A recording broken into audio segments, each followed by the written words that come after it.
morning, Malaysia. Sorry, let me just do that again. Good morning, Dominican Republic. Dominican Republic, right, Rick? Good morning, Dominican Republic. Good afternoon, UAE, and good morning, Malaysia. Sorry, good evening, Malaysia. I can't even get it right. Let me do that again. Country. Right, good morning, Dominican Republic. Good afternoon, UAE, and good evening, Malaysia. Welcome to the TOT Talk Show. The TOT Talk Show aspire and mentor the next generation of MDRTs, COTs, and TOTs around the world, bringing excellence among financial advisors to you. Now, this week, we welcome our guest TOT member all the way from UAE, Mr. Sadik Dhirani. Let's give him a big clap. Right, Sadik. And he's joining us today for a chat, and we'll discuss our ideal week schedule that propels us to top of the table for many years. Now, you will learn effective ways to discipline yourself and schedule an ideal week for your best performance. And as usual, my old partner has been with me for so long.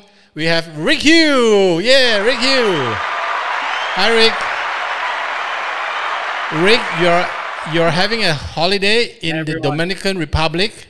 Say hi to Malaysia. Say hi to UAE. Good evening, Malaysia. Good afternoon, UAE. And good morning, United States and Dominican Republic. Right. Yeah, our team is in Dominican Republic for our trip. Great. Great to have all of you here. Sadik, you want to say something to all of us before we start the show?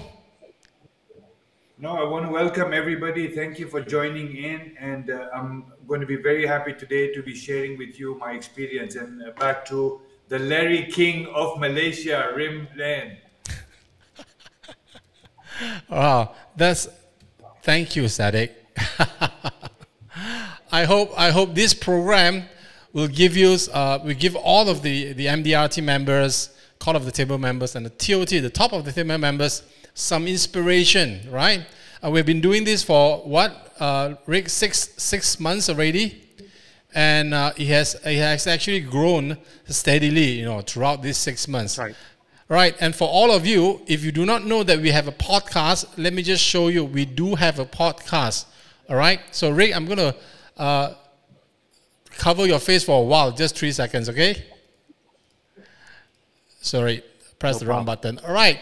So we have the TOT Talk Show podcast, right? It is available on Google, and it is also available on Apple Podcasts. So most of the platform we have this on Spotify, Google Podcasts, or Apple Podcasts. You can go down and easily download all these episodes. We have done more than 18 episodes, and you can actually learn from there and actually listen while going to work, or when you're in a free time, or when you're in a gym, okay? So the TOT Talk Show is on podcast. You can listen to them. Or if you like our face so much, you want to watch us, you can watch it at Limran Live.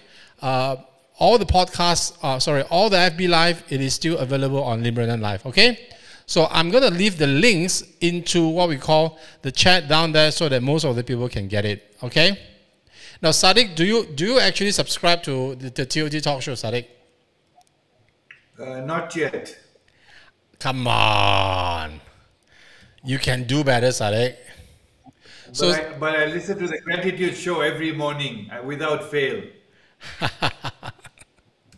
We try to do a little bit more for people, right? So Sadik, you are not, to Malaysia, Sadik, you are not a stranger. We've seen you around, right? Sadik, how many times have you come to Malaysia and give a speech? At least 3 times in the last, 3 years before the pandemic. Before the pandemic, 3 times, right? And Sadik is a main platform speaker for the MDRT Day 2019. And we had such a great time, the other time that you came, right? And of course, Rick Hugh was the main platform speaker Rick Hugh is the main platform speaker last year, 2020, for the Malaysian MDRT Day. Rick, thanks a lot, right? So there's a lot of people greeting all of you. So normally as a as a nice gesture, we say hi to people. So Noharati Ramli is saying, hi Sadik. Would you like to say hi back to them? Hi, Narti. Faisal Asif. Oh, Faisal Asif is our MCC and he say, Sadik, you have a nice beard now. Thank you. Thank you. Now, for all the participants and all the people, audience who are watching this, please do share this video to all of your members, to all of your colleagues, to all those that is watching TV now, all those insurance advisors, financial advisors watching TV now. Send a link to them. Ask them to come and watch the TOT talk show, okay? If you share this thing out, it will make us more energetic and we will actually want to give more to you tonight, all right? And please give us some love. Give us some like, give us some love, give us some clap, whatever you like to give us, okay? So, and we like to see all of you being actively engaged during the show. So if you have a question, you can always put it into the chat group, then we will pick up your questions, okay? And we promise you, we will answer all your questions, all right? Is that a promise, guys? Yep. Absolutely. Okay. Right. So since me and Rick, we are regulars at the TOT talk show. Now, Sadik, would you like to introduce yourself, Sadik, to Malaysia, UAE, and the world? So I joined this business exactly on the 1st of October. It'll be 30 years. So for 30 years I complete in this business, 25 years MDRT. And last month I completed my 16th TOT. I've been in the business in UAE all this time. I've lived all my life in UAE. And as we go along, I'll tell you how my life changed from my first TOT. So, that's it. That's a little bit about myself. So, Sadik, you've been in the business for so long and you have done your 16 TOT. That's 16 COT. That one, I give you a clap. Okay? Thank you. So, all right, Rick, just a little bit of introduction so that everybody knows you, although you're a regular. Sure. So I've been in the industry for over 14 years. 12 years I was MDRT producer. Of those 12 years, I was a COT, I believe, for 4 years, and I was TOT for 2 years. And I completed my TOT, I believe, earlier this year as well. Wow, fantastic. Give you another clap, shorter clap, okay? All right. So I'm Lim Renan. I'm the host of the show, of TOT Talk Show. I'm a 13-year MDRT member with 4 quarter of the table and 1 top of the table membership under my belt.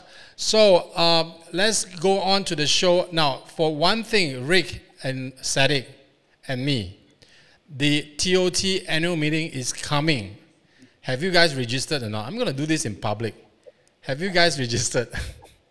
I finally done it after talking to you twice in the last 2 days. Rick, you asked me to remind you to register, Rick.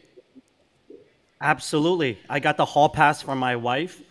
And the internet, as you guys can see, is a little choppy from the hotel. But once I get back to the US, I'm registering. So I'll see you guys in Florida. Yeah, I've already checked the Amelia Island activities, the pedal boarding and all the excursions and everything. So, I'm all set for Amelia Island. And as we all are aware, it's been almost 2 years since I've even smelt an airport, let alone get on a plane. So, you know what? You can't believe how excited I am. Yeah, true. I've actually registered for the in-person meeting. I'm going to fly over halfway around the world to go to Florida and attend my first top of the table meeting. So, Rick, I would love to see you there. And hopefully in October, we can do the TOT talk show at Amelia Island, USA. Can we do that? Limran, don't forget your promise that on the way, you're going to pass by Dubai.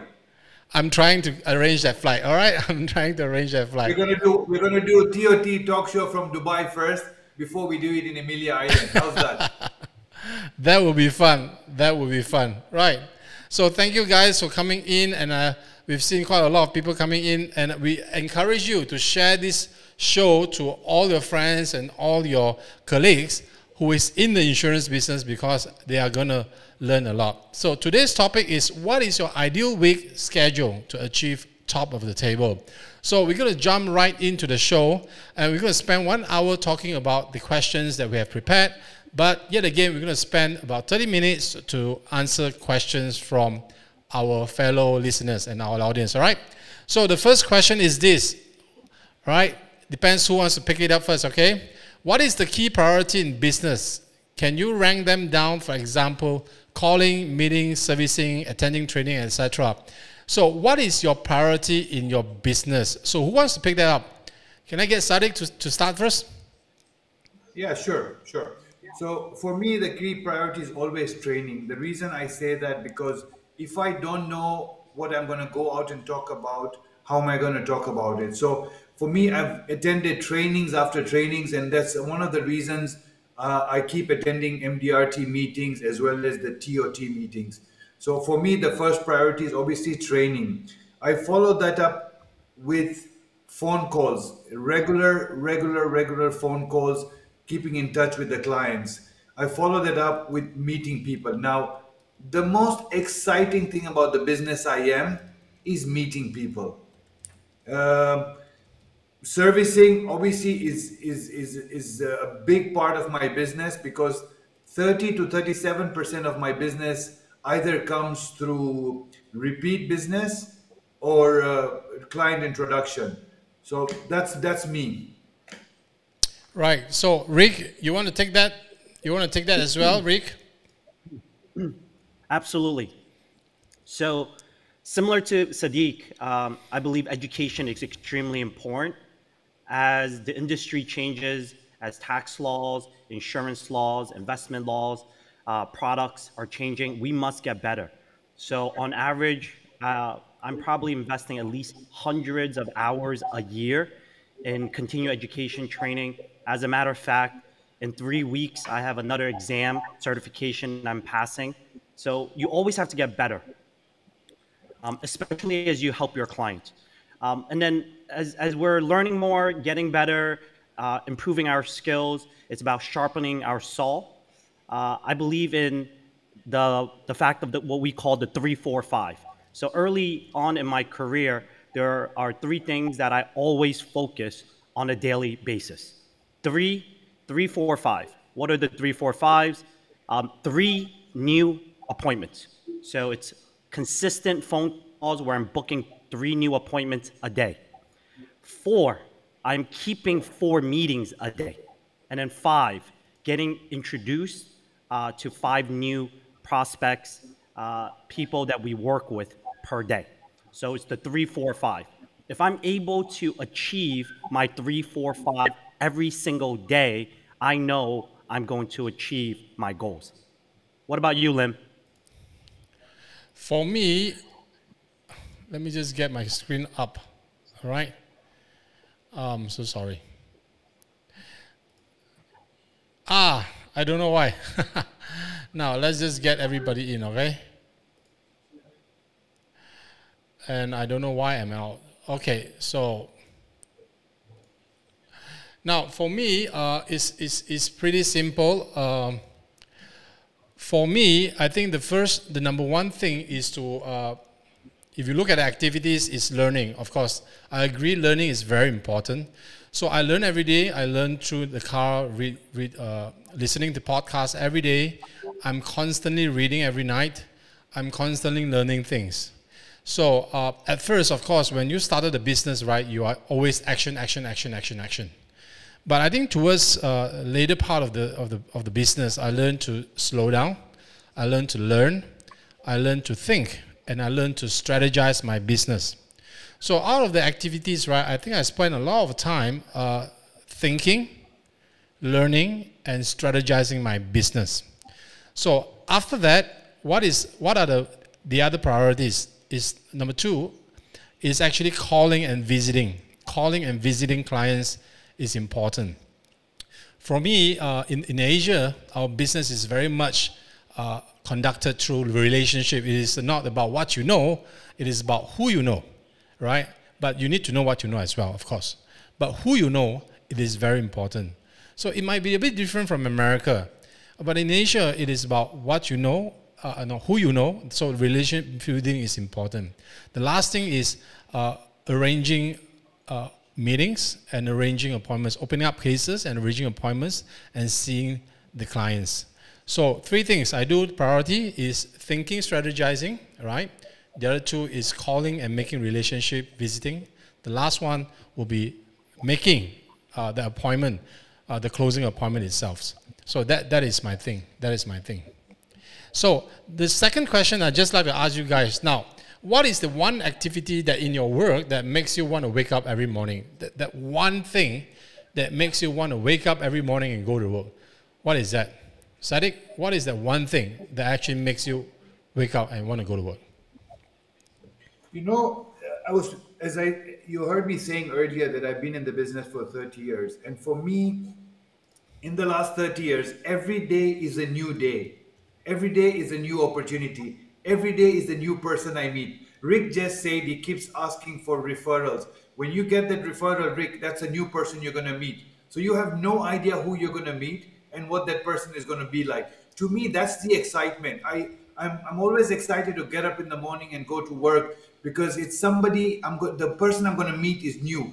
I have learned a lot more meeting people than the books have ever taught me. For me personally, it's interacting with people. Meeting new people is the thing that really gets me excited. And it's, I think we've had this chat before among ourselves. I prepare way ahead before the night before, my clothes, my shoes and everything, because I'm that excited. When I come in the previous day, I put my suit away and I put a new suit ready for the next day. And that's because I can't wait for the next day to start. The excitement. I mean, people have asked me, 30 years in the business, we are 3 years and we're already tired. I said, because you're not doing the right thing. For me, meeting new people is exciting. It's learning. You know, I mean, you meet the best and the worst. The experiences that you have meeting people is unbelievable. I mean, there are times me and Lim share about my previous day's experience and we have a laugh about it. It just lets you know that for me, it's very, very exciting to go out there and meet a new person. And that's something that has kept me going for the last 30 years and hopefully for the next 30 years as well. Great. So can I just ask this? Right. You see, I'm having a little bit of problem with my camera here. Okay. It's fine. Oh, sorry. I'm just going to add myself in. Okay. I'm having a bit of... So, sorry about that. Now, for Sadik, the one thing that actually makes you want to wake up every morning is meeting new people, right? Correct. That's that one thing. Now, how about Rick? What is that one thing that makes you want to wake up? Great. And I want to mention to our viewers, as you guys can tell from Sadik, who's been in the business 30 years, his energy is contagious. He's excited. So for all of us who've been in the business less than 30 years, if you're not as energetic and excited as Sadik is, there's so much more room to grow and get better. So for me, this question, what is the one thing that excites me? I would like to share with the audience 3 words. I love to problem solve. I love to help our clients make and maintain progress. And I like to confirm. What I mean by that is I'm a natural problem solver in life where I enjoy hard things that are difficult. If you give me an easy, simple math problem, I get bored easily and I actually get frustrated. My wife sometimes makes fun of me because I'm quiet while eating breakfast because I'm doing Sudoku in my head, math problems for fun. So when I meet new people or when I meet my existing client, I love understanding their goals, their concerns, their objectives. As life changes, there may be new areas or new problems that they need solving. So my goal is to help them address what's important to them. So problem solving. And oftentimes when we meet new clients or existing clients, my job is to make sure that they're on track, that we're making progress. As people over time make more money, unfortunately, people tend to only spend more. I educate them the importance of not only spending more, but saving more, paying yourself first, paying your future self first. So it's making sure they have progress. And then finally, reconfirming. Oftentimes, as I'm meeting new people or existing clients, I confirm with them that, hey, everything you're doing right now is on track. You want to retire by 65. The good news is the numbers are looking great. We're actually on track where you can retire at 63 years old with even more money that we discussed. How does that sound? So we confirm the decisions. So those are my excitement every single day. What about you, Lim? Fantastic answer, Rick. You know, those are great answers. Being excited, being customer-centric and all that. For me, it's very simple. Going out to work every day, what wakes me up is how could I be better than yesterday? How could I learn to be slightly better, just 1% better every day, and doing well, you know, today, and really fully utilize that day. So that is for me why I wake up every morning. So when I wake up every morning, I do one thing. There's one ritual that I do every morning.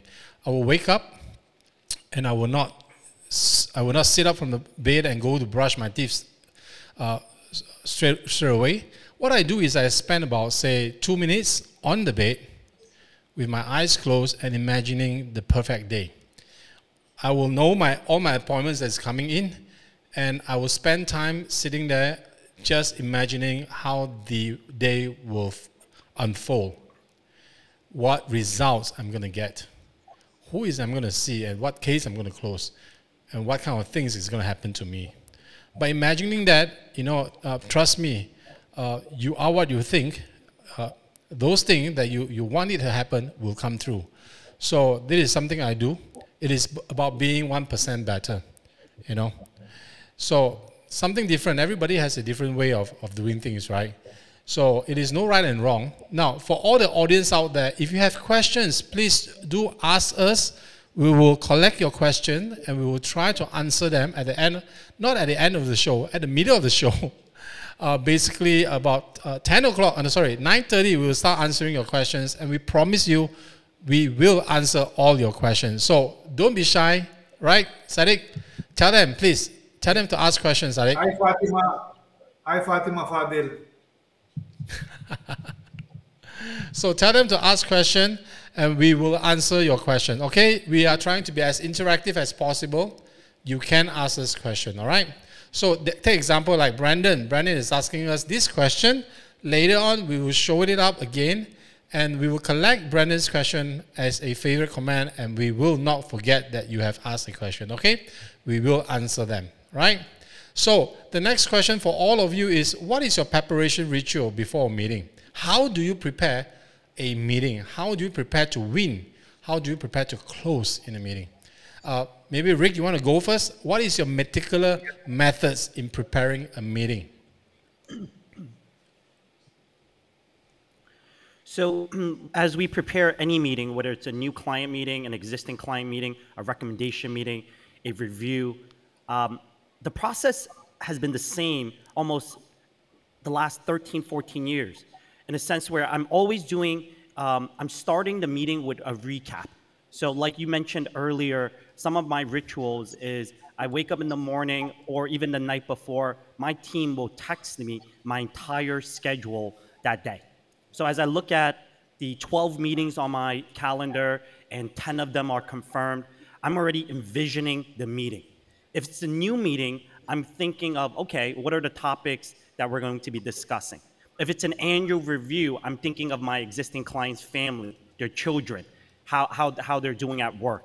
And then of course, if it's a question, an example is yesterday I had a client just switch jobs and we talked about their benefits at work. So I'm actually envisioning the meeting, like you said, Lim, where I'm envisioning having the meeting in my head before I actually have it so that I know exactly how it's gonna go. So that's my preparation rituals.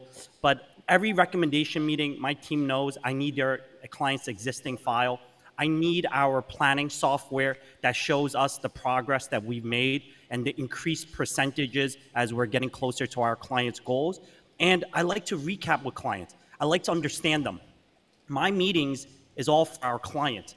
Whatever they want to discuss, we block out 30 minutes, an hour, sometimes 90 minutes. And whatever they want to discuss, we discuss. So like earlier this week, I had a client, an existing client, just asked me about the real estate market in the United States. He asked me, what do you think about condos? What do you think about single family homes? What do you think about multi-family homes? How is real estate affecting in the US versus other countries? And we spent almost 90 minutes talking about real estate investing and nothing about specific products and services. And the clients loved it. So when I go to these meetings, I'm just excited because I'm having new conversation, engaging conversations. And when meetings is over, I can see the smile, especially when we're doing these Zoom meetings with clients, and they're really happy because we were able to address what the purpose of that meeting for them was. Great answer, Rick. Now, Sadik, what about you? Go ahead. So I will second what Rick just said. The first thing I do is I recap the meeting. Is anybody there? Okay. Yeah. Sorry, I'm just adjusting to you. All right, you're here. Yeah, so just like Rick said, I first recap the meeting. We discuss whatever I put into the fact find. I actually go back to him. I sit down with him and I reconfirm what he had said before I do the presentation. So when I leave, before I go to the client, I see myself, what I'm going to be. I put myself in the shoes of the client. Think about what sort of answers will I give when I have an advisor in front of me talking to me. I look at, well, how am I going to be able to solve this problem? And it's a lot of preparation that goes in there. I discuss, I sit down, and I mentally talk to myself as if I am in front of the client. And you'd be surprised the number of questions that comes into your head, which are actually exactly what the client will ask you. So for me, it's preparation is huge. And I spend a lot of time doing this, making sure that I put myself in the place of the client. Last week, I had a client, when I went to him, 9 of the 10 questions he asked me, I already knew the answer in my head because I spent a lot of time preparing towards it. So for me, the ritual has been the same the last 30 years. The only difference is I have improved it every year, bits by bits by bits, by talking to other top advisors around the world who have helped me get better. Fantastic. So let me just come back to us, right? Because there's 3 of us now, so I have to do nearly 60% more work in switching cameras. So please bear with me, right? But it's great to have you gentlemen. You know, Sadik you have always been a great friend. You know, Rick, a good friend. And I'm so looking forward to see you guys in the Miller Island and have a drink, right? Pat each other, you know, make sure that we don't hug too tightly. We should just shake hands. But anyway, it will be great, right, to really see all of you in person again, right? So let me just answer that. What is my preparation ritual? So what do I do in preparing for my work? So let me just go back to this. What do I do in preparing for my work? So what I do is that, number one, I make sure the paperwork is done properly. Before I meet a client for a meeting, my policy reviews, the details I need for him, and all the notes from the previous meeting, which I have a bad habit, a crazy habit of jotting down every meeting notes. I will prepare it in my file.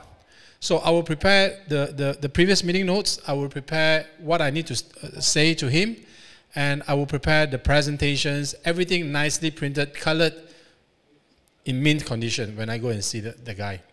So when I'm on my journey, of course, I will rehearse the question that I might anticipate, and I'll try to rehearse the answer that I'm going to give him. The last thing is that in my mind, I will have the end in mind, and of course, just like all of you, the end in mind, and I imagine that he will actually sign off the policy there and then. So by preparing myself well, I get to present an amazing case to that person, and the guy likes it. I've never seen a customer who actually debuked me because I over-prepared myself. I've only seen clients who say, you know, Renan, you are the only agent I see who actually always come prepared. And that's good. And never, never, never be late. So that is the sequence you should do. paperwork, what do you call this, pre-prepare your questions when you are speaking to your clients, and get the objection, get the concerns done, then imagine that you are closing the case and never be late. So that is my preparation work before a meeting. So the next question is very important. I'm going to jump to the question. Can I just add something? Please go ahead, Sadik. You talked about paperwork, right? And something very interesting happened recently. In fact, as recent as yesterday, I was talking to my PA and I said, I'm still a very old horse, where old dog, and don't want to do the new tricks. I prefer face-to-face meeting much more than virtual meeting, number one.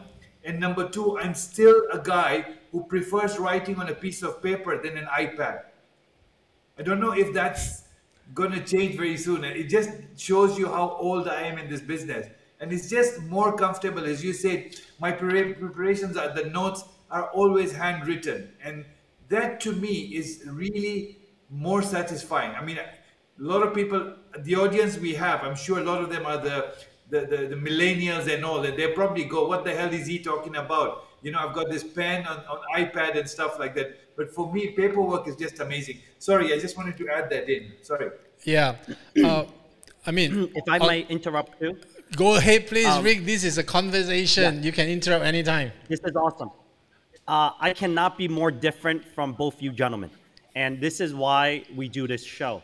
Because we're all top of the table producers, but we all do things so differently. I can't remember the last time I touched a piece of paper when it comes to our business. The reason why I don't touch paperwork is because paperwork to me is something that I find tedious, and I get frustrated when I do paperwork. So I have our team do paperwork, but when we do meetings like Sadik, I used to write pen and paper. However, with COVID, 95% of my meetings are in person. I had to transition to Zoom. Today, I actually prefer phone calls and Zoom probably 10 times more than in person. And at the end of the meeting, and I just take a virtual pen, which I can pull out off my laptop right now. I take a virtual pen, I write it on my computer screen as I'm talking to people. What I do is then shoot it to my team, and then I dictate my notes. Then my team sends out an email to the client and do a recap of the meeting.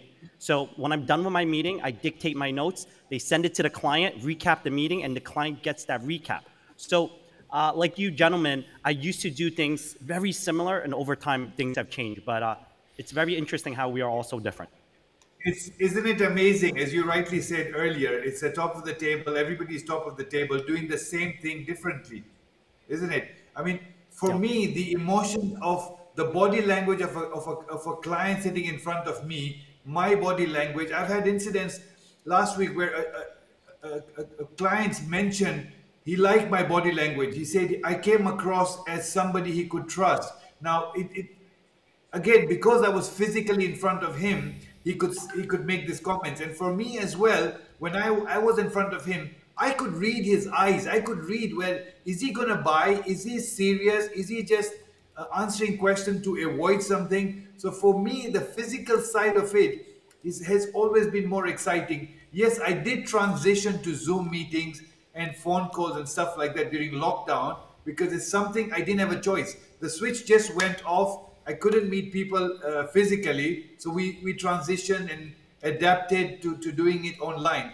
But when I got a chance to go back out there and meet them, I couldn't tell you how happy I was. I mean, and it's amazing. And the audience will understand that, look, there's no right or wrong way of doing this, but there are different ways of doing it. Just because you are doing it the way Rick does is wrong, or the way Limran does is right, or Sadik does is wrong, or Rick does is right. It's just what makes you comfortable and what you can adapt to. I mean, and this is why when we meet a TOT meeting, and I keep telling this to Limran, I said, I promise you one thing, that when you come to the TOT meeting, your first one, it will change your life. I promise you that. I've given him a commitment that it will change your life. That is why I'm coming.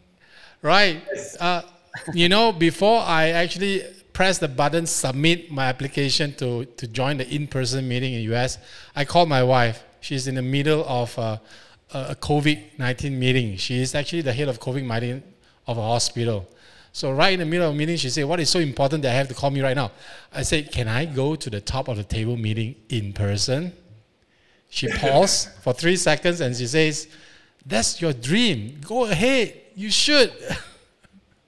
Yeah, I'm going. And I'm coming. I'm so excited. Today, I'm booking my tickets. Business class all the way. I'm staying in the Ritz-Carlton with you, Sadik. And you, Rick. All right? It will be fantastic to see all of you.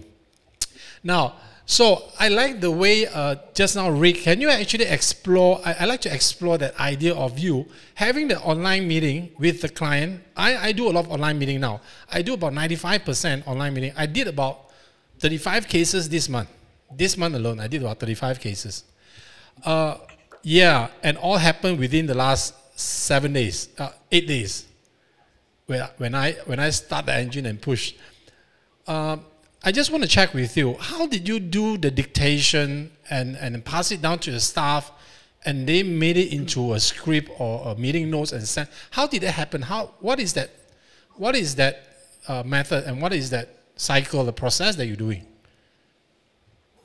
So for our business, we have something called copy talk. So very similar to, I say what we do is very similar to a physician and their patients. What we do is when I have a client meeting, obviously I have to take a lot of notes and then determine how we justify our recommendations to make sure it's suitable. But when I'm done with my meeting, I'm doing a copy talk. Some of you can use like Google Voice, whatever you prefer. But oftentimes, as soon as I'm finished with my meetings, I call one of my teammates and I go, hey, this was the meeting I just had with Sadik. These were his goals. These were his concerns. These are the recommendations for us to help him achieve these areas.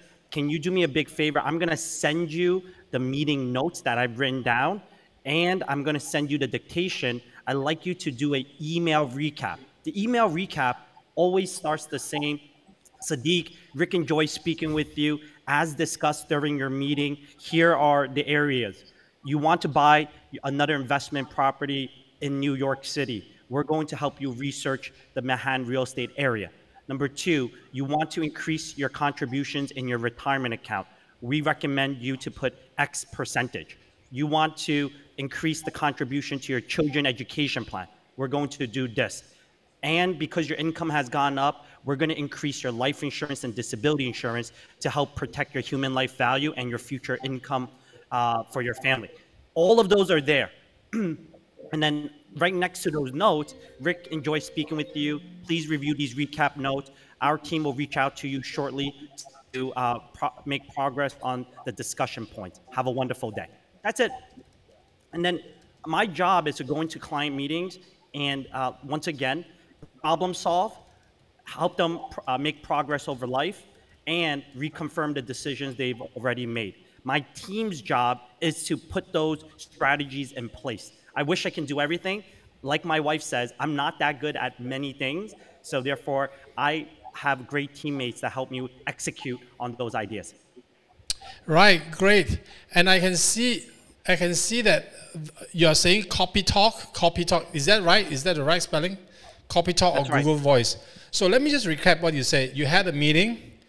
You have these points that you are talking to the clients, and whatever that you've discussed with them, you put it into a dictation, and the dictation will come out as text, and your guy is going to copy that and send it to your client, correct? Absolutely. Am I right? Absolutely. So then the clients understand that the entire meeting, their goals, their objectives, and our solution and strategy is going to help, that we're implementing, is going to meet their needs. So absolutely. So Rick, I would like you to show me how you do it when I see you in Florida, okay. Right? So now, no problem. Thank you, Rick. Thank you so much. Right. So the next question is what I call it the crunch question. It is about timetable. It is about timetable. Okay. Show us a timetable of your ideal week. How do you plan your week? What I mean is this. How do you actually segregate your time management into what you do every day what day, what time slot, and all that.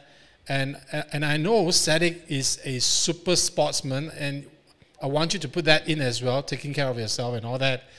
How do you plan your work week? How do you plan that ideal week that you're living now? Sadik, you want to go first? Yeah, sure. Unlike most people, I've got a diary where blue is personal work, red is reminder, maroon is client meeting. I actually first plan my sporting activities before my work. I make sure that I know which days I play football. I'm a keen footballer, or as in States they say soccer. I play soccer twice a week. I gym 3 times a week. I do yoga twice a week. So first things first, in my diary, that goes in first before even any of my clients' appointment. So I work my client appointment around my sporting activities. To me, sporting activities has always been a priority. I always have a fear not of dying, but the day I wouldn't be able to play sports anymore. So for me, I schedule my appointments around sporting activities, number one. And then I go around that, and then I schedule my client appointments. So I've got different color for service meetings. I got different color for new prospect, and I got a different color for second meeting, or you may call problem solving or solution. I don't know what you call in your part of the world, but I make sure that Thursday is our last working day. Today is our weekend. I make sure that I don't leave the office or don't go back home on a Thursday before having scheduled a minimum of 15 face-to-face is what we used to call, but now it's a combination of face-to-face and Zoom meeting or team meeting or whatever you want to call it. So I work around a system which has helped me get to where I am today, and probably learning a little from Rick today, that probably continue doing more Zoom meetings to take you to the next level. So I don't know if that answers your question. It does. It does. Thank you, Sadik. Now, Rick, would you like to go on and tell us how do you plan your ideal week? Sure. How I plan my ideal week today versus when I was newer into business is very different. So when I was new into business, for our audience, I would oftentimes get into the office 6:30 a.m. in the morning. I would spend about an hour doing paperwork. I would spend about an hour doing case prep for my day. And by 8 o'clock in the morning, I would have my first meeting, and I will share this with the audience. My last meeting would be like 10 o'clock at night.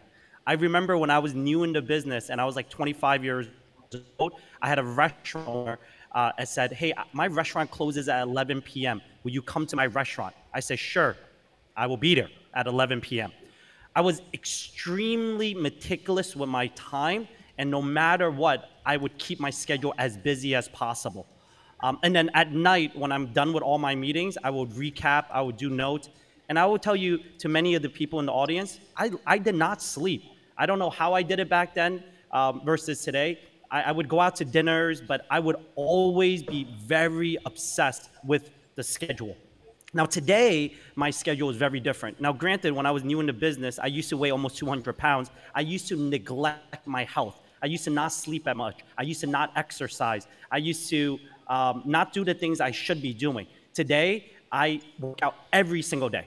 I don't care if it's doing 200 push-ups. I don't care if it's jumping in place. I don't care if it's bike ride, running. I always have to work out. One of my goals, as I shared in the previous show, is I made a promise to my wife to live to 100 years old. So as much as we all think about business being goal-oriented, you have to live long to enjoy the business and enjoy life. So every day I have to work out. Number two, I start my day around like 9 a.m.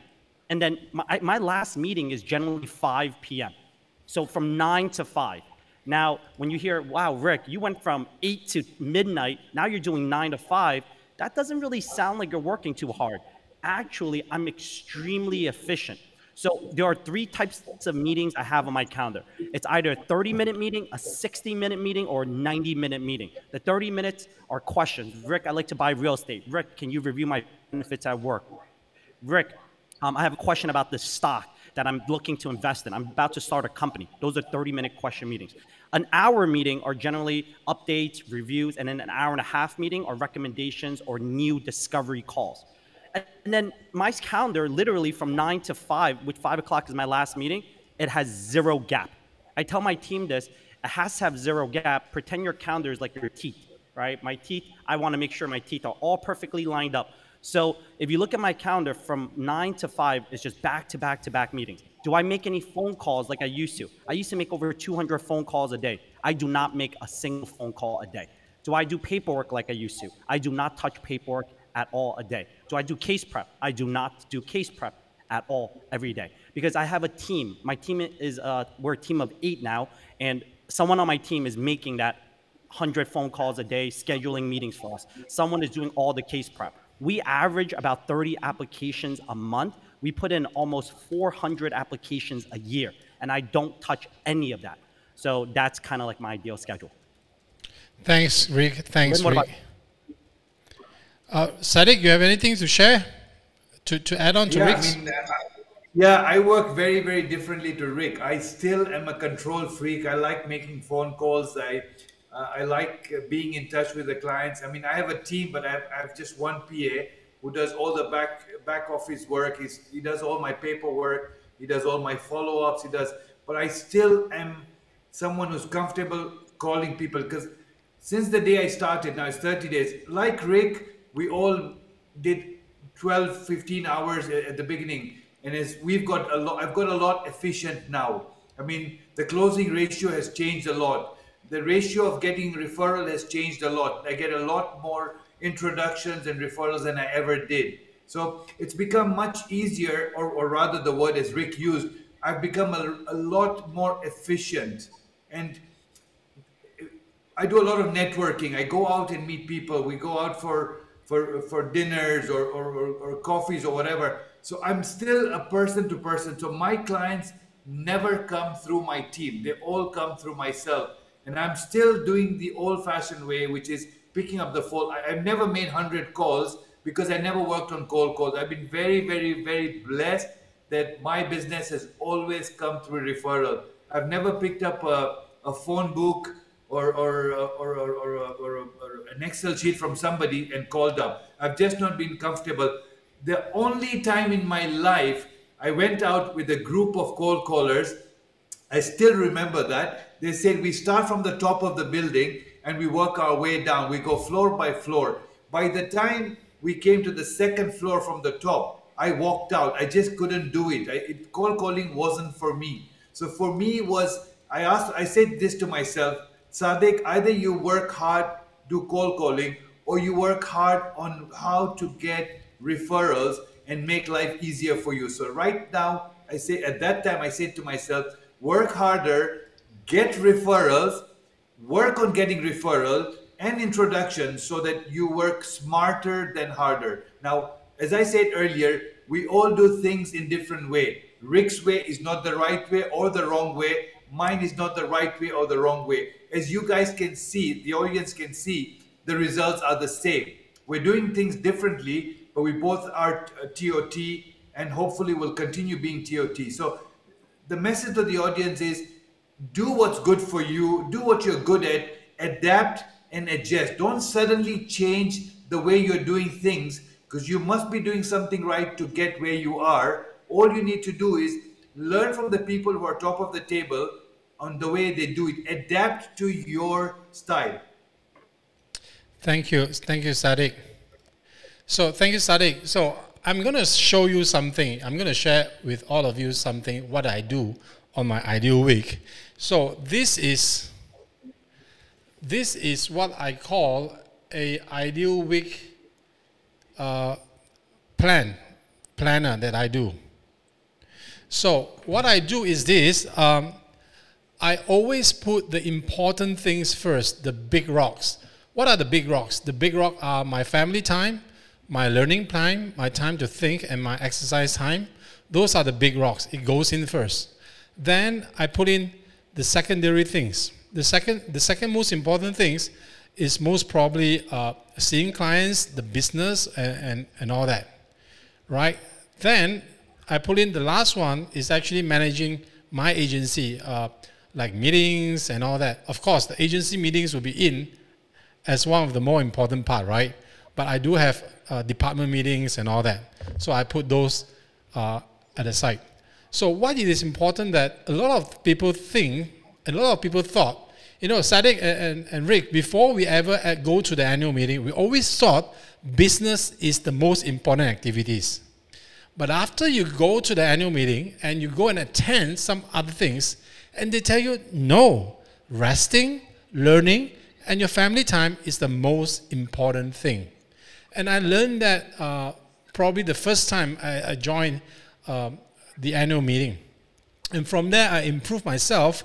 And today, I tell you what, the result is staggering. When you put the important things in life, which is the family, the health, the learning, the thinking, the strategizing, these things first, it will take care of the business work. It will take care of your meetings. It will take care of your appointments. It will take care of all this. Because why? You become very efficient. When you're lack of sleep, you can't do very well tomorrow. So that's why resting is very important. And the discipline to rest is also equally important. A lot of people, I see a lot of agents and a lot of advisors work themselves until they burn out. Basically, you work until you just get so bored and tired of your life, you burn out and you leave the industry. And we have seen so many, right, Rick, and we have seen so many, right, Sadik. And that is not the right way. The right way is to have a balanced life. Put in the big rocks. What is your big rocks? Tell us what is more important to you. After you take away the money, after you take away your career, what is important to you? Those are your big rocks. Business comes in second, right? And all the other trivial things comes in third. So these are the three things that you must put effort in arranging your time. And believe me, guys, you know, I had I attended one of the, I've listened to a tape of one of the top of the table meeting, and it says, one of the audience asked, if we put all the family things, everything in first, where are we going to have time to work? That is where your discipline and your inefficiency is totally exposed. Because when you put in the big things in already, you'll find that you have a world of time that you can put in your business work, the business thing. The problem with most people... Can I add something? Rick earlier said something very interesting. Rick said he used to be 200 pounds. Lim, I don't want to say how many pounds you are when I met you. Okay? And if you look, sorry. I was 300 when you met me. Okay. The common thing here among the TOT, if anything the audience can pick up one thing, is health has been a top priority. Rick, would you agree that? Absolutely. I absolutely think that once you start organizing your schedule, you understand how important health is. Yes. So Sadik, you see, sorry, go on. No, Sadik, I'm still learning the health part. And after I met you, I've lost what? I've lost more than 60 pounds after I met you, right?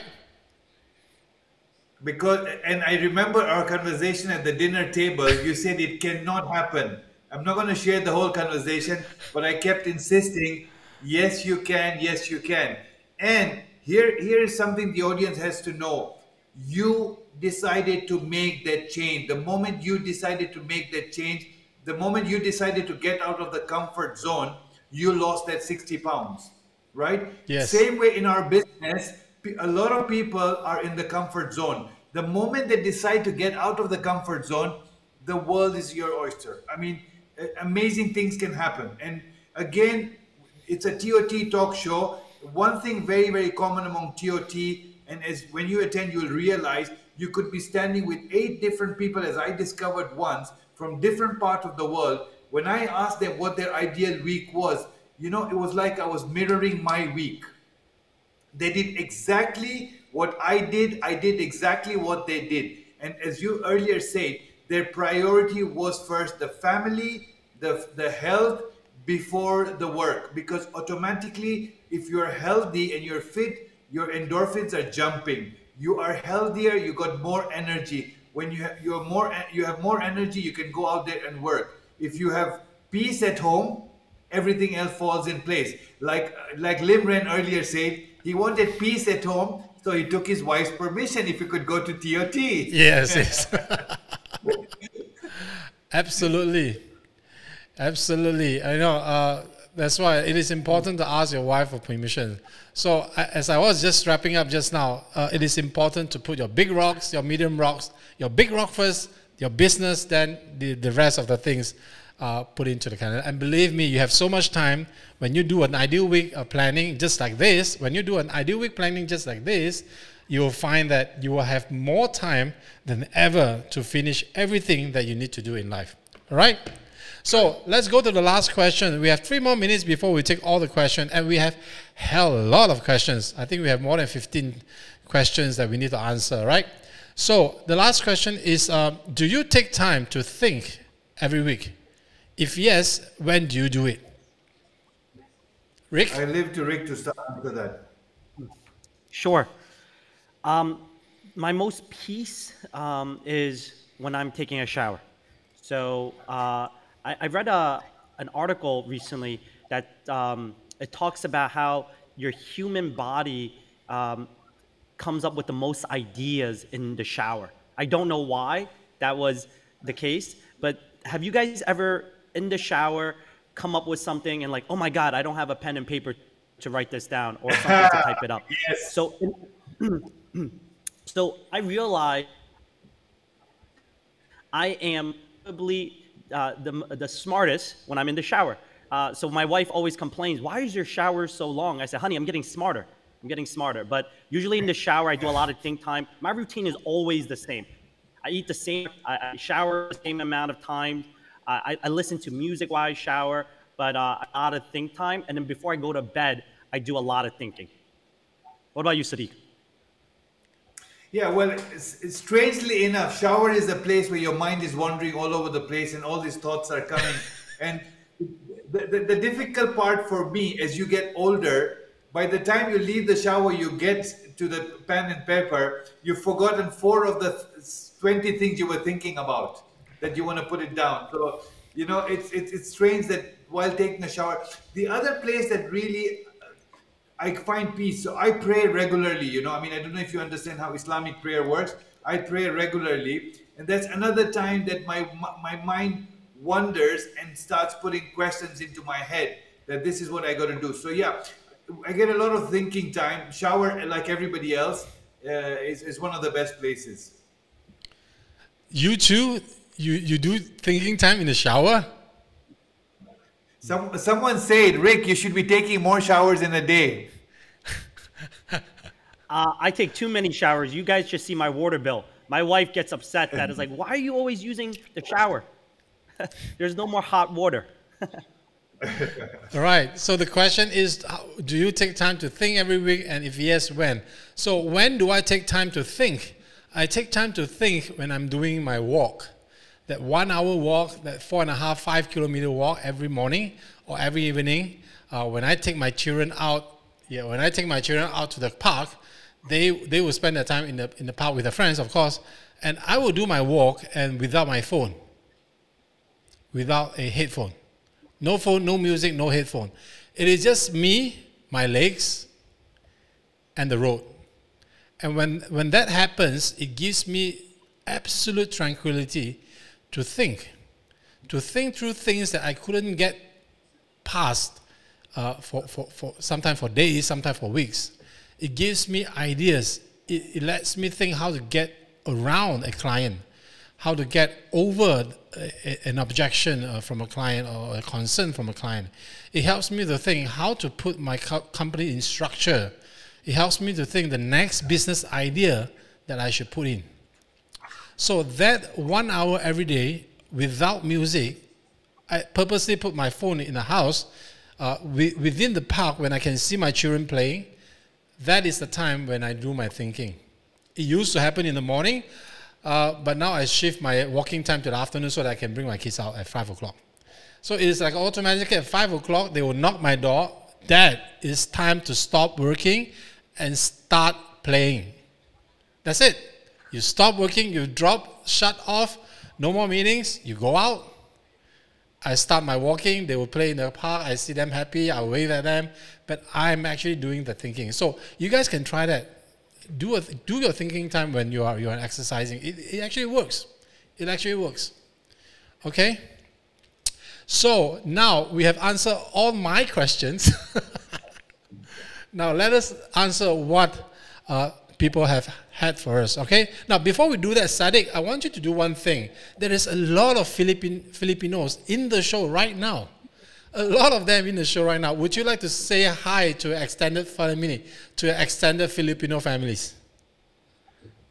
Mabuhay, mabuhay, kamusta? Well, hello, thank you very much. Thank you. Hello, Filipinos. I am also half Kabayan like you guys.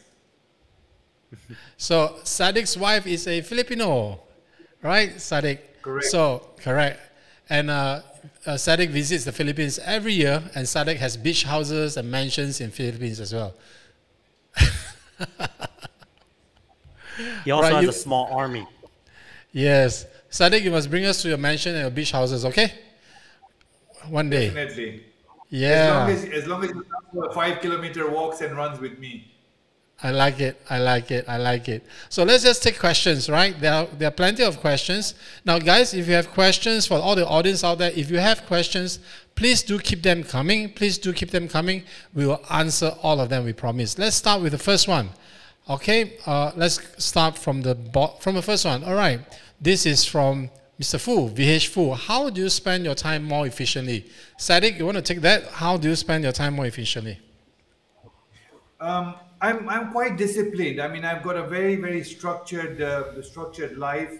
I'm very, very disciplined. I've got, as I said earlier, if you heard me saying, I put my schedule of my fitness first before the others. So I'm accounted for every time. I make sure, in Dubai, the traffic is not that bad, but I always put into account, what time I will leave, what time I will get there. So for me, it's what's priority to you. Remember one thing, as Lin Rem mentioned earlier, that his family and his fitness is, so for me, exactly the same thing. My kids are my priority. My family is my priority. So I make sure that I allocate time for them, and discipline. I keep repeating this word. It has to be discipline. Discipline is doing something that you actually don't want to do, but you do it, or you make sure you make time. So for me, discipline is, my name is Sadik. They've nicknamed me Sadafi, like Gaddafi, because I'm very, very strict with timing. I run 2 football sessions in Dubai, and I actually fine them for being late. If they're late for the practice session, I actually fine them for being late. And I keep repeating this to them. I don't want your money. I want you to be on time. So for me, I've had fights because of time. Because Rick said earlier, he wants his day to be like his teeth, no gap in between. And that's a very nice way of putting it, Rick. But that's exactly how I am. I don't have gap in my days. I've got everything structured. People have asked me, you're always busy, you're never free. I say, well, you've never asked me to meet you. How can you say I'm never free? Yes, I'm very busy, but if we schedule a time, I will make time for you. Great answer. Now, okay, so let's go to the second one, right? Now, okay, the second one is this. How is it possible to schedule a back-to-back appointments for a one day and being new in a business? How do you answer that? Rick, you want to take that? How do you schedule a back-to-back meeting? Sure. It's very easy. You are obsessed with the results. When I was a managing director, and I tell our team, when I look at your schedule, let's say you want to keep 6 meetings a day. I guarantee you could keep 3. How? Sadik, I'd like to take you out for a conversation, talk a little bit about what we do, what you're doing, and catch up. Looking at our schedule, what works better for you. Weekdays or weekends. That's what I used to say. So that's the morning, the breakfast meeting. Lunch. Lim, let's have a lunch meeting. Love to catch up. I'm going to be in the Manhattan area Love to catch up. Talk a little bit about what I'm doing. Let's review your benefits. I work with a lot of physicians in the area. Dinner. That's a third meeting, right? And then, to be frank, throughout the whole day, if you really want to schedule it, how long is a meeting? I used to teach people this. How long is a meeting? People are like, oh, 30 minutes, 60, 90, 2 hours. It doesn't matter. However long you want it to be. I've had meetings when I was newer into business, 8 minutes, 8 minutes. It's a 7-minute phone call, and that 1 minute, I give it back to you as a gift, right? So what I share with people is, as long as you're disciplined and focused, you book out. So Brandon, how are you scheduling back-to-back appointments every single day? Brandon, you're a nice guy. I don't know how old you are, but your entire life, okay? Can you put a meeting on every hour of the day during your workday? I know you can, right? If you told me, Rick, I start my workday at 8 a.m. and I end it at 6 p.m., then you just look at your phone book, you look at your network, you look at your relationships, you look at social media, and try to book it, right? No matter how difficult it is, you just book it. I used to, because our mind played games with ourselves, like, oh, it's impossible to book back-to-back appointments new in the business. You know, what's interesting is if every one of us look at our phone, if you look at your contacts, and I open my iPhone right now, look at my contacts, I probably have over 3,000 numbers, 3,000, okay? If I really wanted to sit down with someone or do a meeting, how easy is that? I can't fit all 3,000 people in my single day. Right? If I go, hey, Brandon, let's schedule a 30-minute conversation to catch up, whatever the topic may be. Hey, Brandon, there's a new stock that came out that I think fits your portfolio. How difficult is that? Hey, Brandon, I know you recently got married and have children, and you're talking about buying real estate and growing your household. Let's talk about that. Schedule next week, Tuesday and Thursdays. Do you prefer morning or afternoon? It's very easy.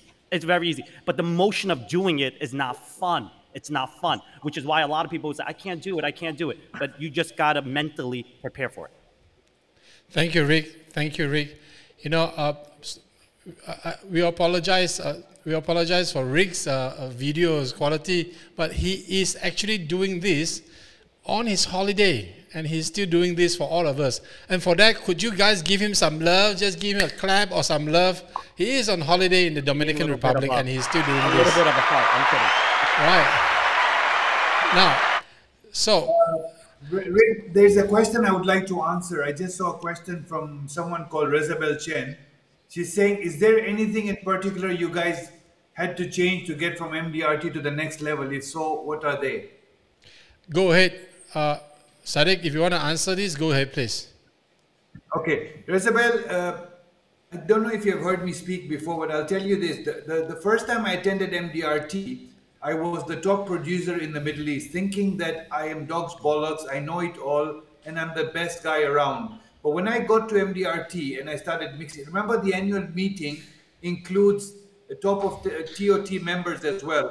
So when I got there, I managed to speak to some of these guys, and I realized with the potential I had, and if I changed my mindset, and if I changed my thinking, I was too big for MDRT. I needed to be COT and then on to TOT. So the next lesson, the lesson I learned from them is the way they did business. As if you heard Rick saying earlier, I went from 15 hours of work down to 8 hours, but I got more efficient. And this is something I learned from the TOT members. They all made me understand that you're doing the right thing, but the wrong way. The moment I realized that I was doing the right thing the wrong way, I adapted my style of work. Mixing with them also made me understand that there is a huge gap of improvement that I have in me to get to their level. And that improvement was activity, activity, activity. Rick mentioned just earlier, I started filling my diary. My diary became really full. Again, I bring the same thing he said, there was no gap in my teeth. So what happened is there was no gap. I was going back to back, back to back. Now remember, the first time I qualified for TOT was 16 years ago. There was no online. It was all physical. So I had to work harder. But one huge thing I did is I worked something called geographically, which basically meant is I tried my best to have all my morning meetings in a certain area. It didn't always work, but I tried. So if I had meeting in I don't know, near Pavilion Mall, I made sure that all of them were over there. I scheduled my afternoon meetings in the same year. So this actually saved me a lot of time from commuting and having more meetings. So the number of meetings went up, and I kept learning a lot more, and that's what took me to the next level. And as they say, I broke the glass ceiling. Thank you, Sadik. Thank you, Sadik. So now there's a question that I'd like to take. That question? Pardon? Oh, can I take that question and just kind of piggyback on what Sadik said? Okay, sure. Go ahead. Rosabel? Yeah. So I would share that to get to the next level, you need to understand what is that next level. I've been in business 14 years. The reason why I didn't achieve MDRT the first 2 years because I didn't even know what MDRT was until someone in my third year told me, hey, this is what $1 Million Roundtable is. This is the amount of premium. This is the amount of commission. This is the amount of income. Do you think you can achieve it? I believe I can achieve anything. I believe I can achieve anything. So what I would share with you is about if you're MDRT and you want to get into COT and you want to get to TOT, first, you have to look at your business. There's really simple areas to get there. Number one is activity and volume. Number two is revenue and quality of. So I used to write 200-300 lives, and I still write over 200-300 lives. But instead of saying, hey, can I write 600 lives, 1,000 lives? I actually believe I could write 3,000 lives. And in the future, if you guys ask me, I'll teach you how to do it. But I'm not going to write 1,000 to 3,000 lives. I don't want to submit that many applications and swamp and brown our system. Instead, it's the quality of people you see. My average income used to go from 100,000. Now our average income is over 7 figures, over $1 million USD. Now, and I was talking to Liz earlier. See, to get to TOT, if you actually think about it, it's 600,000 of revenue income.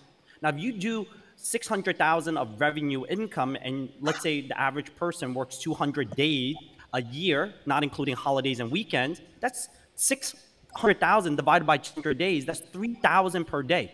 All you have to think about simply is how can I get to 3,000 of revenue per day? And if you average 5 meetings a day, that means each of those meetings have to average $600 in revenue. Now, if those meetings, if you're saying, well, Rick, I can't keep 5 meetings a day, I can only keep 2 meetings a day, then they are each have to average $1,500 of revenue. So for us at Midas Wealth, my revenue per day is $10,000 a day. $10,000 a day. So fundamentally, it used to be, hey, $1,000 a day, then it became 5,000, now it's 10,000, and it's going to continue to grow. For you to get to COT, TOT, know the numbers, reverse engineer the systems and the math to get there, and you'll do it. Thank you, Rick. Can I add something to that, a crucial thing I forgot. One of the significant change I made was I got myself a mentor. That was one of the most significant, someone who kept monitoring me and helping me. That mentor I still have that mentor. I'm still in touch with that mentor. And there are times when I've had a bad week or bad 2 weeks, I'll pick up the phone, I'll call him and say, this is what I'm going on. He knows my habits inside out. He knows me inside out. Get a mentor. It's huge in this business. It's something we always hear in MDRT, get a mentor, get a mentor. And I tell you, a mentor doesn't necessarily have to be only for production. I believe I am Limren's mentor when it comes to losing weight. Yeah, absolutely. Right? So, and I have a mentor, by the way, who helps me keep in shape. So the mentor doesn't necessarily have to be for you to get to the next level of from MDRT to COT or TOT. The moment that mentor helps you, like a life coach, helps you change a few habits, everything will change. Not just business next level, but everything in your life will go to the next level. Be it your fitness, your habits of regular workout, maintaining a good love relationship, family relationship, boyfriend relationship, girlfriend, whatever. But a mentor is crucial in this business. Thank you. You don't have to say thank you. So I do agree with you. I think we're going to kill 2 questions in this. it says, the question is, do you have a mentor? Just now, Sadik, you just answer. Yes, I think mentor is very important. I am mentored by Brian Hackett, the past president of MDRT. It was offered to me during a dinner in the 2018 Miami MDRT annual meeting. We were having dinner. He asked me, Renan, you've been very nice to me. You invite me to dinner and all that. Would you want me to mentor you towards the next level? At that point, I was already caught off the table. You know, for that first 5 seconds, my wife was me at my side. Then I was speechless. Why would a top of the table offer to mentor me? And you know what is more amazing? He told me, you know what? It is free of charge. I do not mentor for a fee. I said, of course, I love to. So he is mentoring me since 2020. We had 4 or 5 sessions, and every session goes for 1.5 hours. And that year, 2020, I became top of the table because of that mentoring going on. And I'm going to have another mentoring session with Brian this coming Monday, which is the 2nd of August, 7 o'clock in the morning. That's it. His time is 7 o'clock in the morning. You get up and do it. So mentoring is absolutely powerful. You know, I had my first mentor when I was starting, who is my manager. My second mentor that helps me to be active in MDRT and achieve court of the table and moving up is actually Mr. Man Mohan. Then Brian Hackett came to my life. And of course, I have Sadik Dhirani always there helping me, you know, throughout my journey. And I totally agree with you. Mentoring is important. Get somebody who shared a value with you, share the same life value with you, and his lifestyle is accommodating for you, and his way of work you can follow. And if you have achieved great results, follow him, mentor. Get mentored by this person. I totally agree with you, Sadik. Right? Can we go to the next question? Now, this is something very interesting. There's this one question is very interesting. I'd like to answer that, but I'm going to give it to all of you to answer first. Now, it says, once you surpass 200 clients, servicing's become a challenge. How do you manage and service all your existing clients? Who wants to take this? All of us has more than 200 clients. I have more than 900 clients. Sadik, how many clients you have? A lot. Lost count. Rick, I think you have thousands of clients, right? I have a little over 1,300 clients. 1,300 clients. I can take it first. Go ahead, 1,300. Yes. So, Kamal, I think in order for you to service your client you have to feel like you have no clients and they're the only client you actually have. So what I do is we have very nice system where they have anniversaries. Just like a doctor has thousands of patients, every year at around the same time, reach out to say, hey, it's your physical. So for us, we do annual reviews. The reason why we're a team of 8 is because over time, as Sadik, Lim, as you guys mentioned earlier, as we work with clients, I realized some of my clients' personality is better fit for other people on our team. So I have a CFA on my team. I have a CFP on my team. I have a person with an MBA on my team. And when my clients have questions, any one of us can answer it. So like right now, I'm in the Dominican Republic, but if I'm reading my emails and one of my team members answering all my clients' questions regarding some of the information that they need. So to better service your clients, number one, be intentional, be focused, be organized. Every time we bring on a new client, for example, today is July 30th, I will put them on my calendar for next year. We are going to reach out to them for their annual reviews. But oftentimes I tell clients, whenever they have a question, call me, text me, email us anytime. I've had the same cell phone number for 15 years. I get emails, texts, phone calls every single day, and I'm always very focused when I work with clients. But you have to build your team. So I know we talk a lot about insurance. I have a wealth management practice. So as we're managing millions of dollars for our clients, I have to build a very robust, strong team so that we're doing investment transaction trades for their accounts. So once again, and also we segment our clients. So out of the 1,350, we have a formula where our team is segmenting these clients, where there are clients that are in retirement, there are clients that are in wealth accumulation, there are clients that are single trying to buy their first home. We segment them, and then every one of our team members has specialty and skills to help those clients' needs. So I will actually add on to what Rick says. You know, Rick has 8 staff. I have about 8 staff as well. You know, I think in Malaysia, I'm about the only insurance advisors that have 8 staff, full-time staffs working for me. I have a 13-year staff who is an amazing customer experience officer, May. May has worked for me for 13 years. She takes care of my clients. What I'm trying to point to all of you that Kamal and everybody who is now listening, if you have done your first MDRT and you want to move up to the next level, please hire a good team to help you. You can start with 1. Sadik has 1 and he is TOT. It's fine. It doesn't matter whether you have 8 staff and become TOT or 1 staff to become BRT, but you need to have help. You need somebody to help you. So I have May helping me, the office manager, running the agency, running the operation. She's my PA. She takes care of all the properties, rental, everything that I have, so I don't have to call these tenants for rentals. She takes care of my family. Sometimes she takes care of my mother's medical appointment and all that. So that is May, a superwoman. I always tell people, you know, May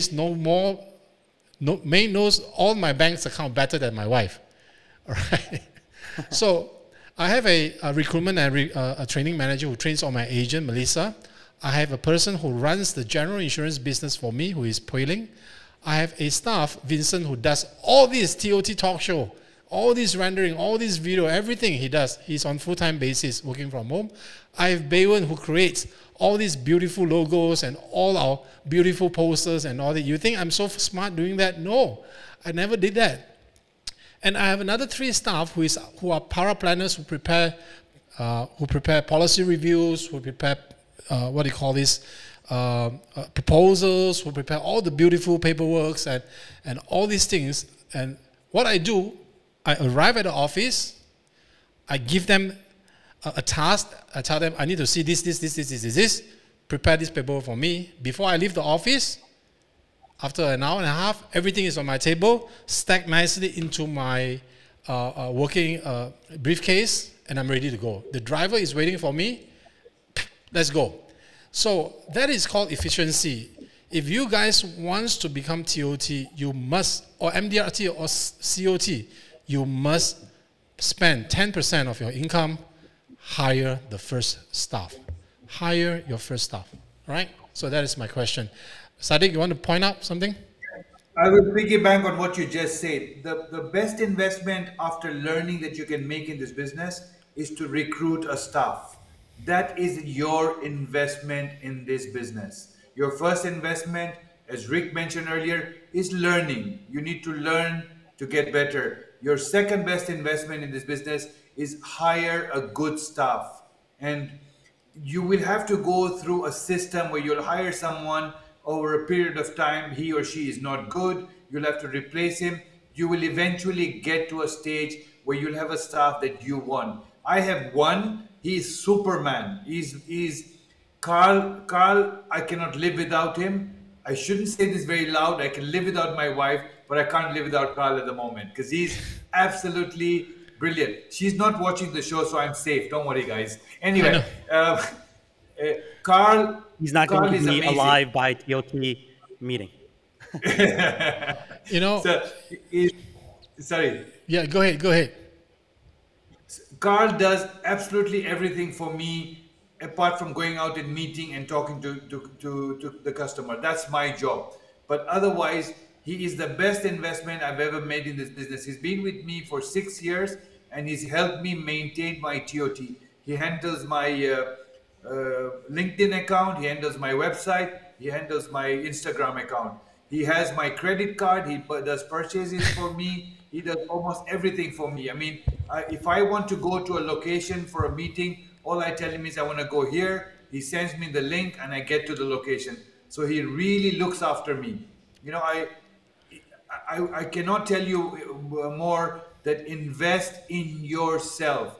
Get a good help. I mean, maybe you may have to go from 1 to 2 to 3 to 4, depending on how your portfolio or your clientele increases, you need to do what you're comfortable. You need to let go. You cannot do everything.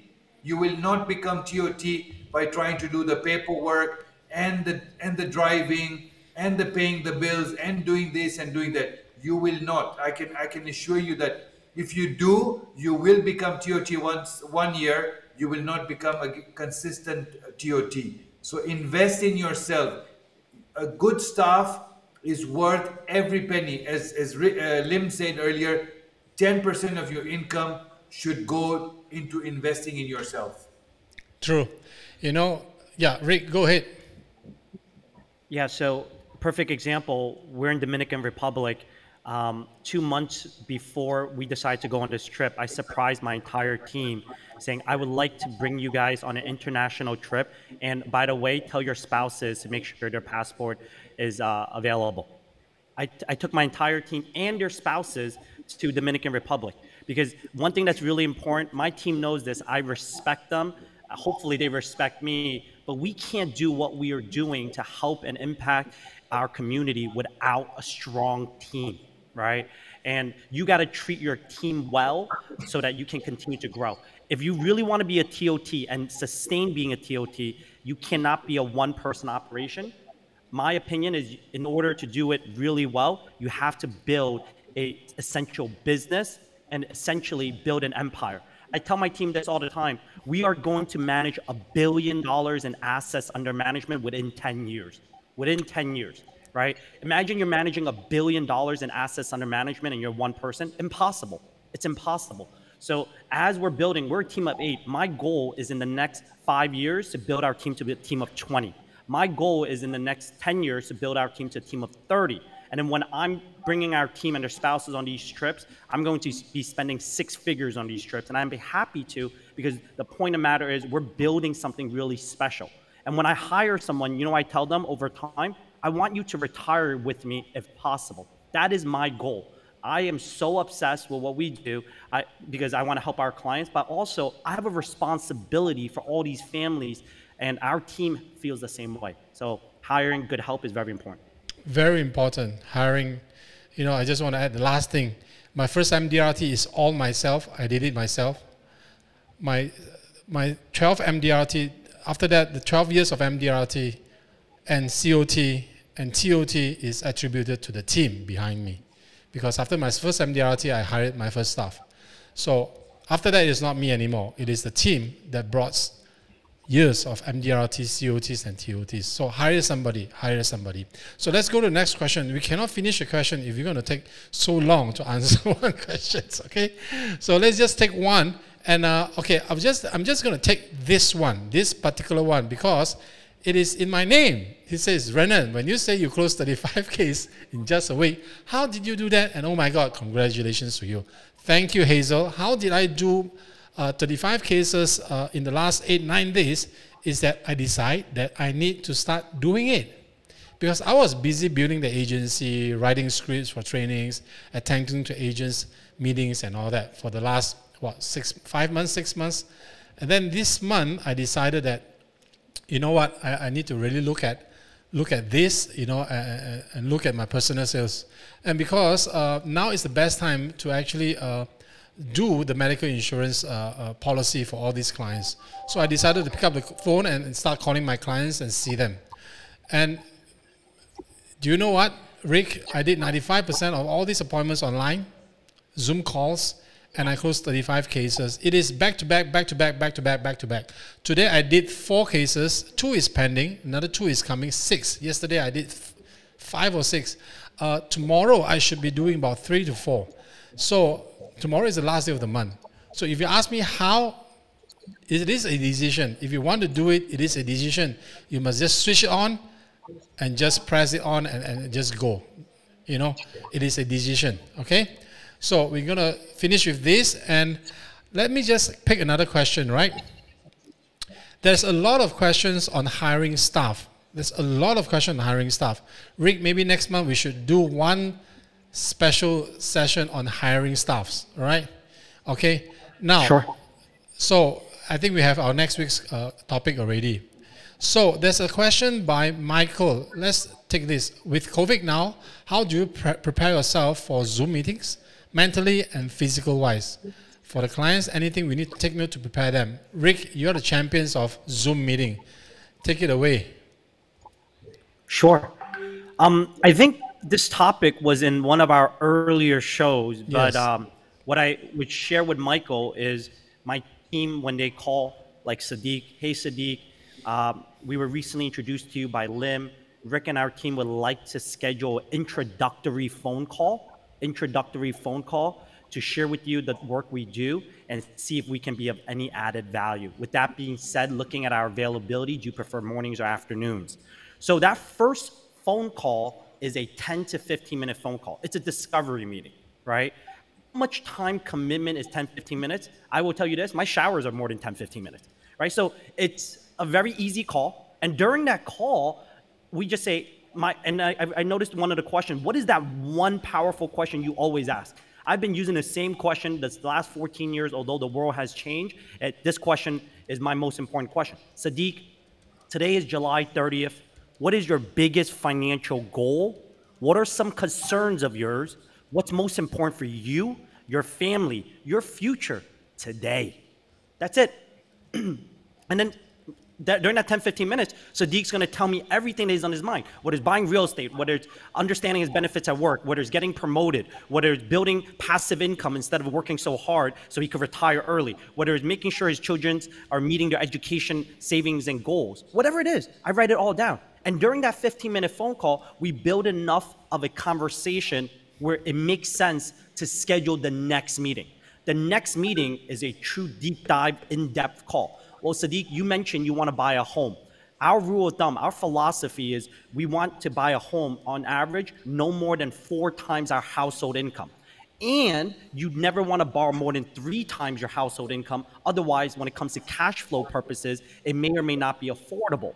Now, in order for me to determine if our team can help you achieve this goal, let's schedule a more in-depth, deep dive conversation. This next call, we will need about 60 to 90 minutes. My second call is really getting into the weed of things. And that call, 60 to 90 minutes, is still a phone call because I'm taking a lot of notes. And then the third meeting is when I show them the 500-page financial plan.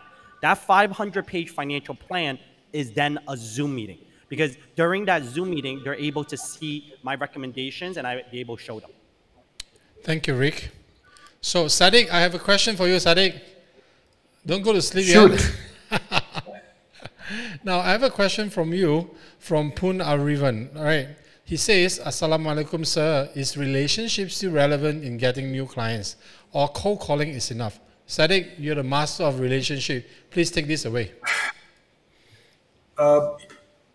One of the biggest strengths I have is networking. I'm very, very good at building relationship and keeping relationship. And that, I think, is something that I brought into this business with me.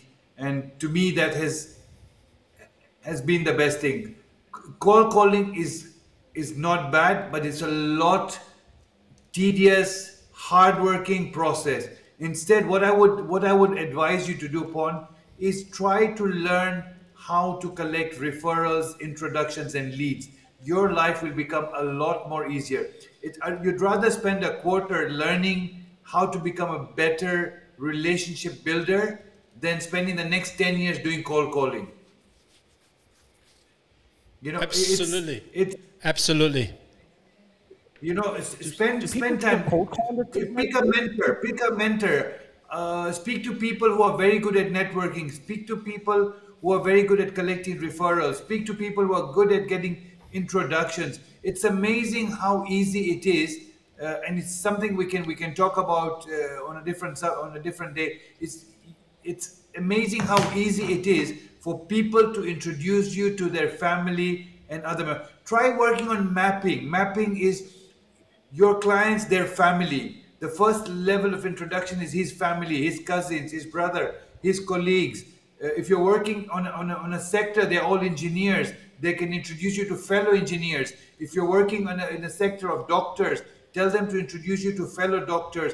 Use words like, how can I help your fellow brother, your brother, or your fellow engineer. So work on getting better at relationship building, because that's the way forward. If you continue doing cold calling, the success rate of cold calling is a lot less than networking and introduction and referrals. So all my 35 cases this month is all natural, is all my existing clients. And what I did not tell you one thing, guys. I did not tell you one secret. What I did before I start calling them, I sent out 65 cakes, hampers to all these clients during the lockdown. I got a baker. I sent out 65 cakes and saying one thing: thank you for allowing me to be part of your life. That's it. A nice cake, and I sent to all 65 top clients, and after a week I start calling them. So I missed out that one part that I didn't mention. So it is all hard work. It is not just call, hey, would you like to buy an insurance policy? It doesn't work that way. Relationship. Thank you, Sadik. Thank you, insightful. Now, okay, I'm gonna tell all of you that a great question you guys have posted for hiring, but we're gonna answer all of this hiring question in the next show. Can we do the next show? Okay. Now, there's one more question. We are about 10 minutes outrun in our timing. I think we're going to take one or two more questions. Rick and Sadik, is it all right with you? Yeah. Sure. Okay, sure. So now there's this question by Jaya Sarman. How to add value to our existing clients during the pandemic? Who wants to take that? Rick? Sure. A lot of these questions actually is from our past shows. I would say to many of the viewers, if you watch some of our Gratitude TOT talk show in the past, all your questions are answered. How do we provide added value to our existing clients? By calling them, checking in on them. During the pandemic, as I had mentioned in a past show, I actually for 3 months did not take any new clients. My team, if we got a referral, we appreciate the introduction to this person. However, our current process, we're not onboarding any new client. And what we did was we spent 3 months every day, 10 phone calls on average, 20 phone calls there were days. And I was calling every one of our existing clients, making sure they were okay. During this pandemic, if I call every single one of our clients, making sure they're okay, and many of them were okay, and some of them had topics and questions about like the stock market in the US, about where do we think the world is heading. They had questions about their benefits, insurance benefits. Is it enough? Will it cover during periods of COVID? And then during those calls, a lot of them just thanked us. And that was the right thing to do, because as I mentioned in the past show, if I was a client of Midas Wealth, if Sadik is a client of Sadik's, what would he want during a time of COVID? He would want the person that he trusts, that is his advisor, that is close to him like family, to check in and make sure they're okay. Just like you check in on your family members, your parents, your siblings, just check in on your clients. As I had mentioned in the past, when I got married, I had almost 100 of my clients come to my wedding. I've been to dozens of clients' weddings. I've been to many clients' baby showers, many clients' housewarming when they bought their first home. And you know why? They're not clients. They're friends. They're families. And that's what's really exciting. So when you have passion and when you're calling them sincerely, checking in on them, that's all that matters. Thank you, Rick. Thank you. So let's do the next question. Sadik, you anything to say? Can I answer that? Please. I'm gonna answer this, but I'm not gonna take credit for this answer because I got something to share here. I don't know if you guys can see this. Sorry, let me just put you on as solo. Now you can do this. Yeah. Bring it to the center of the... Yeah. You have to bring it to the center, Sadik. Bring it to the center. Okay, stop. Hey, too much. Okay, stop. Okay, so when this thing happened, I contacted Sandro Forte for the same, to answer this question. That's why I won't take the credit and I'll give it to Sandro. What he said, which Rick just said, he said, being really proactive by calling every client, hello, how can I help you? Creates incredible, strong relationship. Right? The second one, educate clients so they know now is the time to buy, not sell. And the last one, take the opportunity to review and improve every system and process in your business.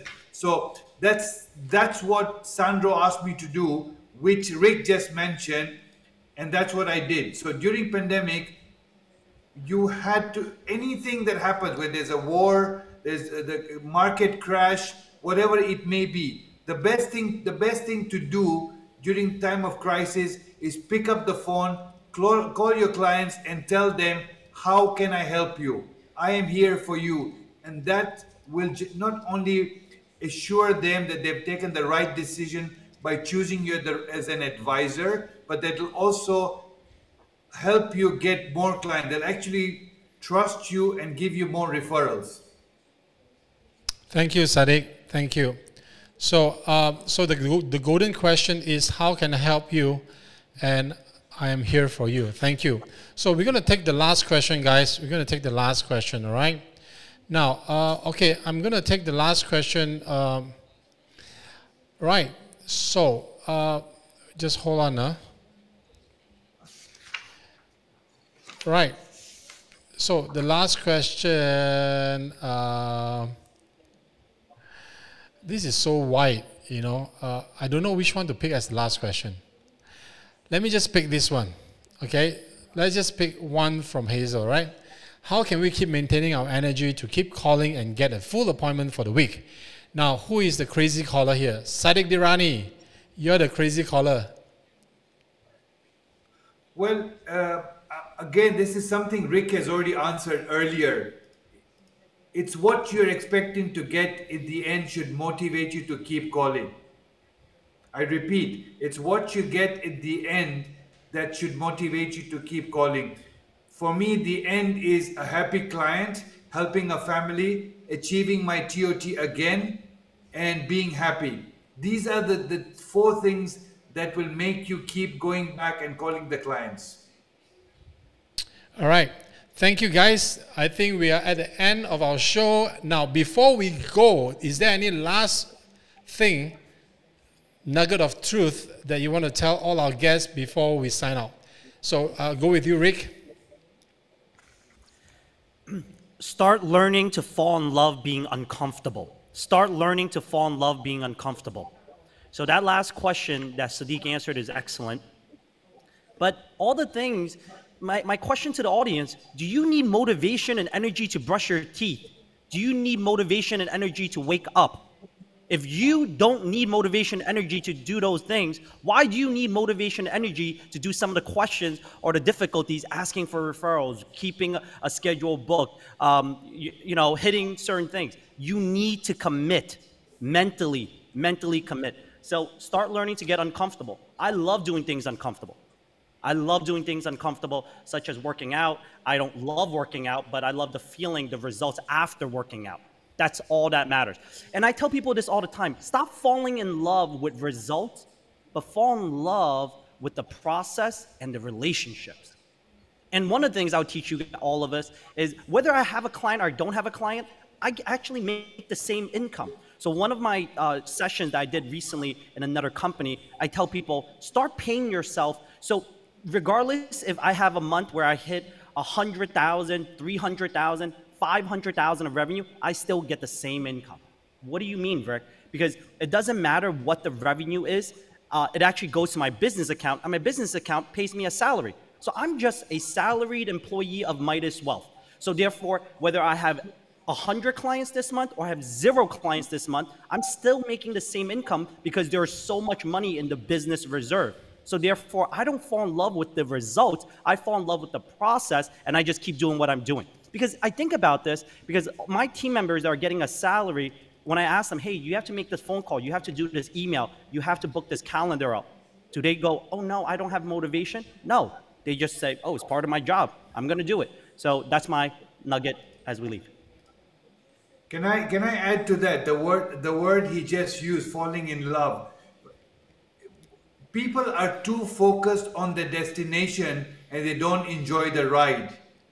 You got to enjoy the journey and not worry about the destination. As Rick said earlier, he does not enjoy working out in the gym, but he likes the end result.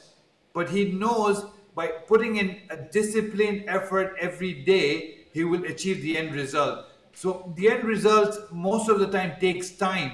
But if you start enjoying the journey, the destination will be even better. The problem is if we try rushing towards the destination, we stop enjoying the result, the journey, and the journey seems like hard, tedious work, and that's why a lot of people give up.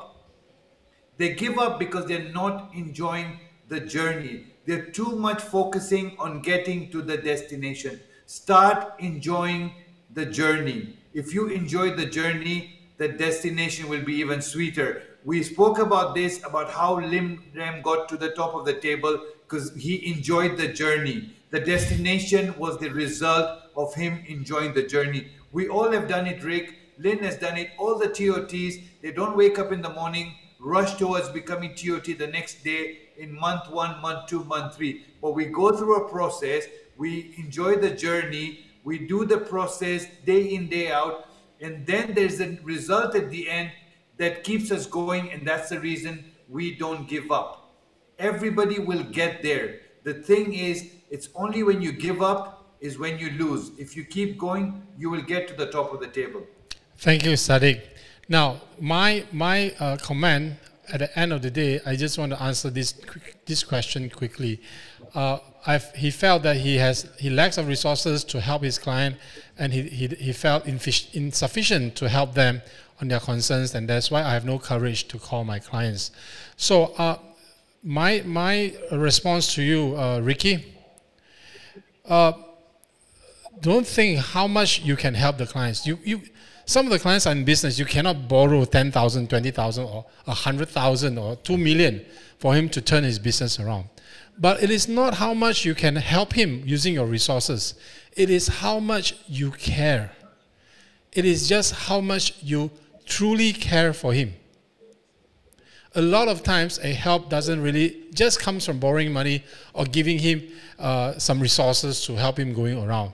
I think a lot of times cares come for just being at his side, going through the hard times with him, and thinking and using whatever methods that you have that is available to you to help him to go through the hard times. So it is about how much you care. It is not about how much money or resources you can come out to help him, right? So for Ricky, I think that is my last thing that I want to say. So we are 20 minutes over time. Let's wrap this up. Thank you, guys. Thank you, Sadik Dhirani, the king of relationship, for having you here with us, and I look forward to see you again. Thank you, Rick. Thank you, Rick, for coming in all the way from Dominican Republic. Say hi to the beautiful beaches, and say hi to your wife and all your staff for us, okay?